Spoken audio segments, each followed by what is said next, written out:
Hi everybody, Mr. Poser, your human anatomy and physiology teacher here. Today we are continuing our unit on the introduction to the human body by studying body cavities. And by body cavities, I don't mean the cavities that you get in your teeth when you don't brush and you drink a lot of soda and you don't floss and that kind of stuff.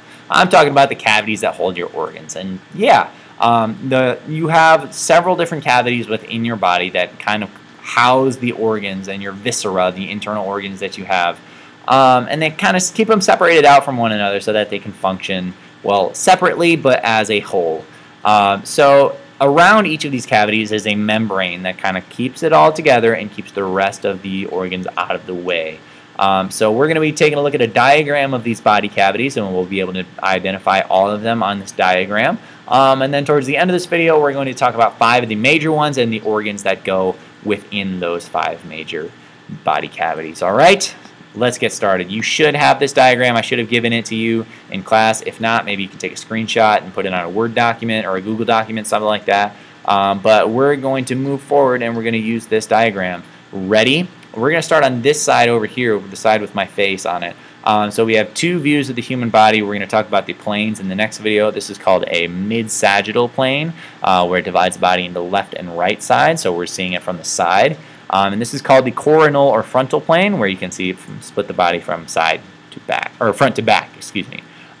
So we have 2 different views here. A lot of these are going to, a lot of the cavities here that we're going to label are going to overlap. So it's really not a ton to memorize. It might look like not a lot now, but it's really not that much. All right, so let's start with number 1 over here, right? That makes the most sense. Right here, this is the cavity that holds your brain. It's within your skull. So this is called the cranial cavity. The bones that make up the upper portion of your skull that hold your brain, they're called the cranium. So thus, the cavity that's within your skull, because your skull is hollow, that's called the cranial cavity. Holds your brain. Your cranial cavity is part of, check out this bracket here. Number 2 is referring to both this cranial cavity and this other cavity over here. But let's start with number 3. We'll come back to number 2 in just a second. So number 3, this is a cavity that's holding your spinal cord. So the spinal cord detaches from the brainstem, and your spinal cord is really carrying messages from the brain to the rest of the body. So your spinal cord belongs in what we call the spinal column, or excuse me, the spinal cavity. Yeah, also known as the spinal column, right? So your vertebrae, your backbone, really kind of have they have a cavity within it that allows your spinal cord to run through it, and your vertebrae really protect your spinal cord because it's very fragile and it's very important. So there's your spinal cavity. Your cranial cavity and your spinal cavity collectively make up what is called your dorsal cavity, and dorsal is number 2 over here. Let me rotate this real quick. Nice. Okay, so that is the dorsal cavity. You may have heard of the word dorsal before, as in like a dolphin has a dorsal fin. Okay, so that means it has a fin coming out of its back. So that term dorsal generally just refers to your back. Okay, all right, let's keep going. So if that's number 1, 2, and 3, let's talk about number 4 here. Number 4 is referring to the cavity, the overall chest cavity here. And the term for chest that we use in anatomy is called thoracic, because your chest is also known as your thorax. All right, so thoracic is referring to this cavity right up here. These 4 cavities on this side, which we'll talk about in a minute, all are within the thoracic cavity. Okay, so you have cavities inside cavities. It's a pretty big deal. All right, we're going to skip number 5 and come back to it, and I'll tell you why in just a minute. So we're going to go from number 4 to number 6. Number 6 is, let me move my face really quick so you can get a better view. Number 6 is this area right here, and this is known as, you might know this already, this is known as your abdominal cavity. Abdominal cavity, which contains many of your digestive organs.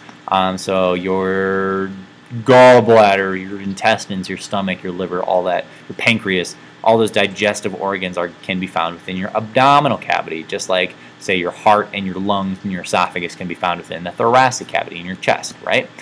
So there's your abdominal cavity, and if we go a little further, we go even more inferior, which means, below when we're in anatomical position. If we go below the abdominal cavity, we reach the pelvic cavity.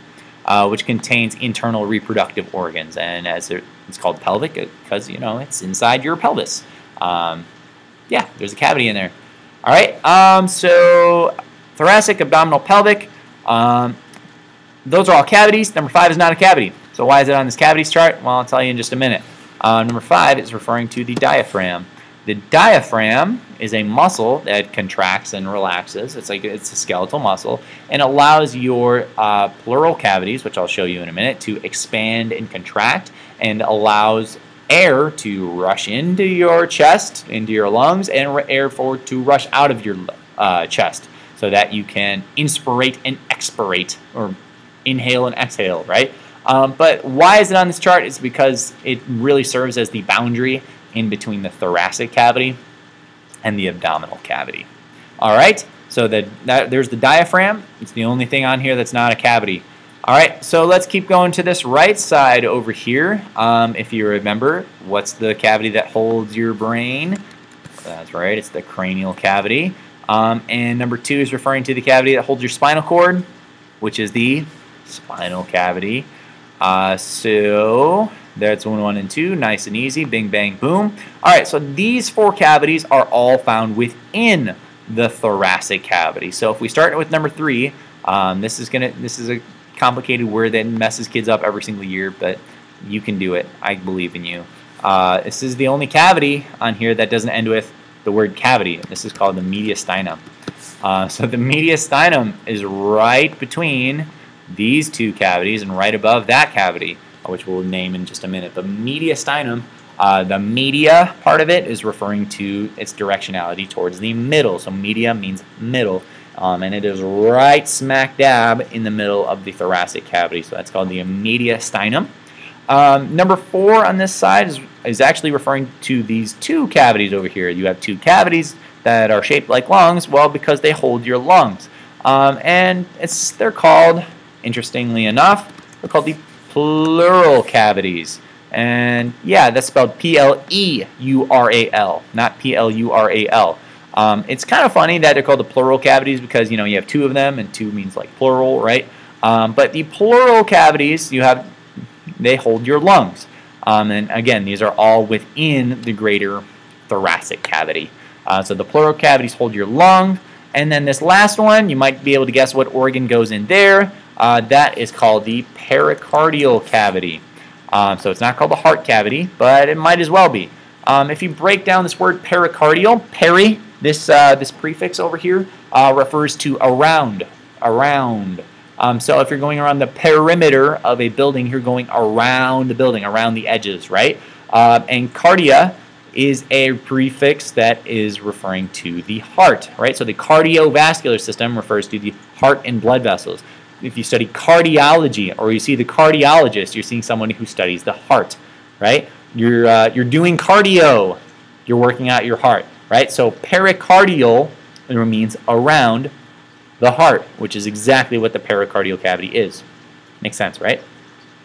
Okay, number 6, once again, is not a cavity. It is the diaphragm. Once again, as you can see, it is separating out the thoracic cavity from, what is number 7 here? This is the abdominal cavity. Once again. And as we can see over here, I'm just going to copy and paste this. It is the pelvic cavity, right? So we have the abdominal and pelvic cavities right below the diaphragm. Okay, check it out. We have a bracket over here, and that bracket is going from the diaphragm all the way to the bottom of the pelvic cavity. So this is referring to what we call collectively the abdominal and pelvic cavities, which conveniently is called the abdominal pelvic cavity. Isn't that nice?